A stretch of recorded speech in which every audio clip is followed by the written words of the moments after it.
কবে থেকে এই অবস্থা নেট নেই? এটা গত শুক্রবার থেকে। গত শুক্রবার থেকে। তো আজ কয়েছেন প্রত্যেক দিন আইতে আছেন? প্রতিদিন এরকম অফ নেট অফ করে কি। কত কিলোমিটার দূর থেকে আইছেন আপনি? আমি 3 কিলোমিটার। 3 কিলোমিটার থেকে। প্রায় কি অবস্থা হয়? প্রায় এরকম অবস্থা। গতকালকে তো আসলো, গতকাল তো সারাদিন নেট নাই। কি করেন এমনি আপনি? দিনমজুরি কাজ করি। দিনমজুরি কাজ করেন।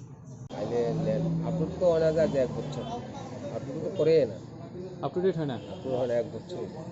এটিএম চলেনি? এটিএম তো কই এটিএম চলতে দেখি না।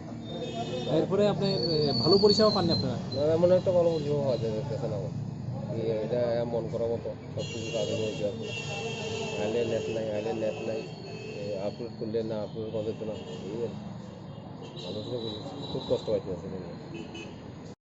এটাই তো, এটা নিয়ে তো আমরা সমস্যা বলছি, কারণ ব্যাংক হচ্ছে একটাই, যার জন্য তো আমরা বিভিন্ন দিকে আমরা এখানে একটাই অ্যাকাউন্ট আইয়া পরে তো আমরা যার জন্য হচ্ছে অর্থ এলাকাতে সমস্ত খেটে খাওয়া মানুষ আইয়ে টাকা তুলবো, হ্যাঁ, তারাও তো একটাই অ্যাকাউন্ট থাকে, তো যার জন্য তো তারা বিভিন্ন দিকে আটকা যায়, তো আইয়া কোনো লেনদেন করতে নতুন কোনো ব্যাংক করা হোক কেমন চাইবেন আপনারা? আমরা তো এটাই চাইতে আছি, আমরা এটাই চাইতে আছি যে আমরা এখানে, কারণ এখানে যে জনসভা যে যে ইয়েটা আছে, মানে যে গ্রাহকগুলো আছে, এই গ্রাহকগুলা অন্তত মনে হয় এখানের মতন এরকম গ্রাহক নাই, যার জন্য আমরা চাই এখানে যাতে আরও 2-1টা ব্যাংক হোক।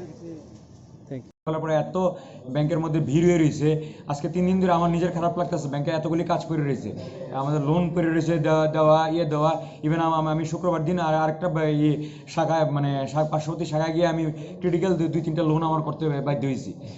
মানে এই অবস্থাতে ব্যাংক চালানো খুবই খারাপ অবস্থা। এক্ষুনি যদি কর্তৃপক্ষ এটার মধ্যে কোনো ইয়ে না নেয়, আজকে যেখানে সকাল থেকে নাই, এই লোকগুলি 3 দিন ধরে ঘুরতেছে। এমনও আছে অনেকে 150-200 টাকা গাড়ি ভাড়া দিয়ে আইতে বইতেছে।